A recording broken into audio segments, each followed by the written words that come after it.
So let's talk about this. Let's talk about the Japanese only port version of the PlayStation Classic Mini Edition. This this is actually relatively annoying. That's what this is. This is relatively annoying. So, let's go ahead and just kind of like understand something where it's like, okay, you have the PlayStation Classic, which is supposed to rival up against, like, for example, the NES and the SNES mini editions. Well, they never had Japanese versions.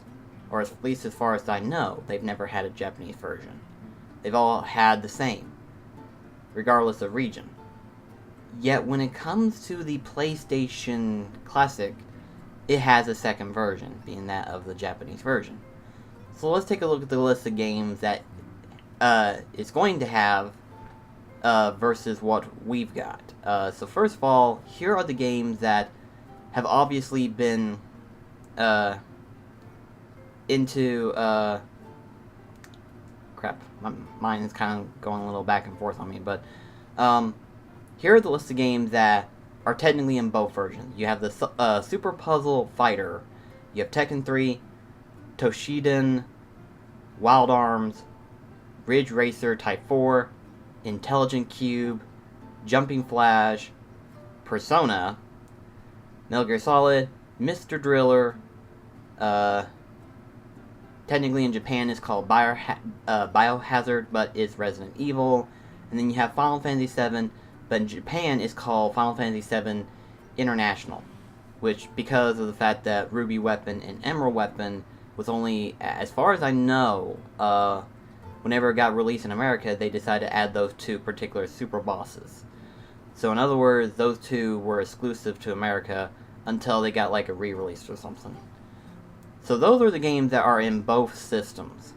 Now let's take a look at the games that Japan is getting in replacement of the others that have not been named, which is Arc the Lad 2, Armor Core, G Darius, Gradius Gaiden, Parasite Eve, Sega Frontier, and XI, which is Psy, according to what in parentheses. Now, I don't know about you guys, but from what I can see in the Japanese version, it's a little bit of a better list, Like, let's take a look real quickly at the list that we were going to have.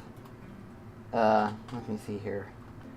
So in terms of, like, what has been taken away, Cool Border 2, Destruction Derby, Grand Theft Auto,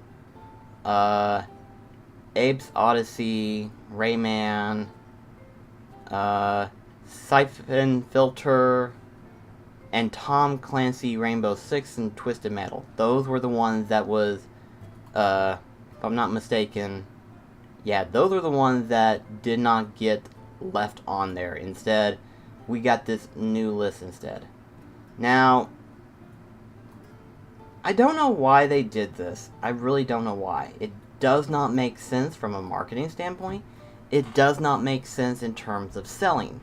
Because anybody with a brain knows that the PlayStation system has been, and has been to this day, has been more driven towards Japanese-oriented games, such as RPGs and stuff of that nature. So why would the PlayStation, in terms of America, have this, pardon my French, this shitty-ass list of games versus the Japanese list that has a slightly better list, okay? Right off the back, you have Arc the Lad and Arc the Lad 2, which is surprised to see both of them, It's one thing to have one or the other, but you have both of them, okay? So why would you have both of them? That's one faulty thing, but that's just one problem. As for the rest of it, it's all good. Parasite Eve, another good game. Armor Core, from what I understand, that's a really good game. G Darius. I don't think I've heard of that name, but we're going to look that up real quickly and see what we've got here. Let's see here. Oh, it's a shooter game. The one shooter game. We needed a shooter game, and you're telling me that Japan has one. A side-scrolling shooter game.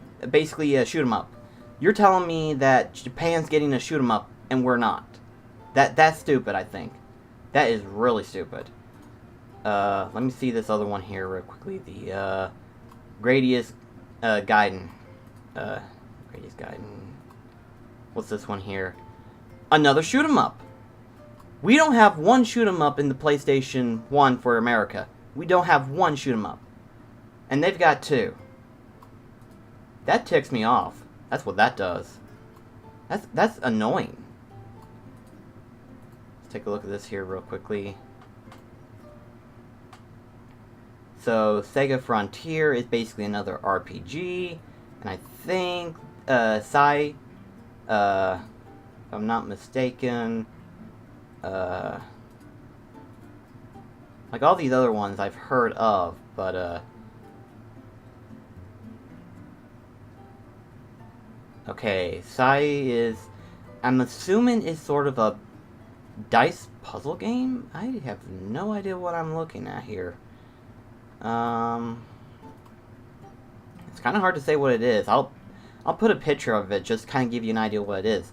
But I'm guessing it's sort of a, puzzle dice game or something? Sort of like Intelligent Cube. Instead, you're moving the dice rather than avoiding the cubes. In my personal opinion, I think Japan got the better end of the deal. Really, they did. We had more of racing and freaking first-person shooter games, which arguably aren't even that good. Like Tom Clancy Rainbow Six? What? Why would they put that on there? Why? Siphon Filter, which is basically, no offense, I'm sure some people like Siphon Filter, I'm sure some people do, but it's arguably like a cut and paste of like either Resident Evil or Metal Gear Solid, which is basically a shooter game. You know, you have Destruction Derby, which is a racing game. Cool Borders 2, it's a sports title. Arguably, you can say it's basically sort of a racing game. I don't know. Depends on how you want to look at it. If you want to look at it as a sports game, that's one thing. But if you want to look at it as a racing game, we've already got like a number of them. So it's just, to me, it's an insult. The fact that America got the shitty end and Japan's got a better list. Like, arguably, they've got two shoot 'em ups, which really, in all honesty, I could probably tell you right now, there'd be a handful of people that would probably go back every now and then and play those two, versus whatever else we had on this list. Yes, admittedly, we got Apes Odyssey and Rayman, which is good, but compared to some of the other lists, we could have easily exchanged them out for something else. We would have easily changed them out for something else. You know. What's even worse is that some of the reviews that I'm hearing in regards to the PlayStation Mini, a lot of people are going to pass this up, probably. More than likely. Which is probably not a good selling point. It's probably not a good thing to hear stuff like that. From what people say, the features are very lousy from what people stated. The only major thing that I know of right off the bat is the fact that you can only have one save state per game. Which, in my personal opinion, that's not bad. When you've got like a lot of RPG games, that's not bad because most of them do have save points. They have save points, so having a save state is kind of meaningless to me when it comes to RPGs. Now, for games like, for example, Darius and Gradius Gaiden, that's a different story. You know, that's a different story entirely where, you know, save states would be kind of necessary to some degree. Not immediate, but it is to some degree. My main concern really is the cord for the controller. That's my main concern, which no one has basically reported that in, or at least from what I'm understanding of it. No one's basically stated how long the cord is. Aside from that, though, that's basically all we've got. It's just, oh man. What's really bad is that, if you don't know Metal Jesus Rock basically had a video come out where he basically said that he canceled his pre-order on the PlayStation Classic. That's not good. You know, to have people saying the phrase they've canceled their pre-order for it. And it's like, that's not good to hear. That is not good to hear. In my personal opinion, Sony could have had a better list picked out. They could have easily done this. They could have easily had the... I don't know what they could have done. At the least they could have had like an open poll of like people choosing what PlayStation 1 game they wanted to see. Like say like for example, they say like, okay guys, within the next year we're going to be releasing a PlayStation Classic Edition of our own. What systems do you want to see?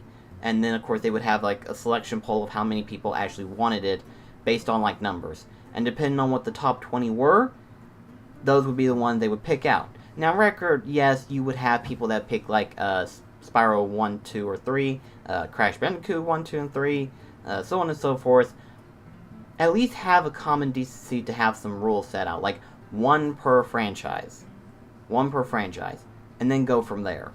You could have easily gotten a better list built up from there. It's really sad that an opportunity like this is just thrown out the window. That's, to me, is the worst part.